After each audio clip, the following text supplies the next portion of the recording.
Hello everyone, welcome to Sanmarga classes. 17ನೇ ಪ್ರಶ್ನೆ, ಶ್ರಮ ಮತ್ತು ಉದ್ಯೋಗ ಅನ್ನುವಂತಹ ಚಾಪ್ಟರ್ ಇಂದ ಉತ್ಪಾದನಾಂಗಗಳು ಯಾವುವು ಅಂತ ಕೇಳ್ತಾ ಇದ್ದಾರೆ.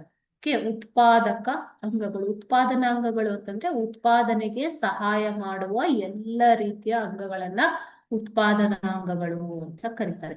ಸೊ ಉತ್ಪಾದನಾಂಗಗಳು ಯಾವುವು? ಫ್ಯಾಕ್ಟರ್ಸ್ ಆಫ್ ಪ್ರೊಡಕ್ಷನ್ ಅಂತ ಹೇಳ್ತೀವಿ ಮಕ್ಕಳಿಗೆ. ಯಾವುದು ಹಾಗಾದ್ರೆ?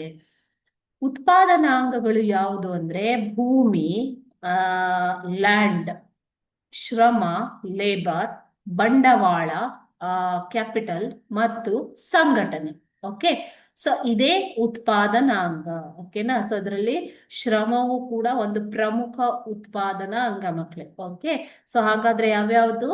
ಭೂಮಿ, ಶ್ರಮ, ಬಂಡವಾಳ ಮತ್ತು ಸಂಘಟನೆ, ಇವುಗಳನ್ನ ಉತ್ಪಾದನಾಂಗಗಳು ಎಂದು ಪರಿಗಣಿಸಲಾಗಿದೆ. Okay, thank you.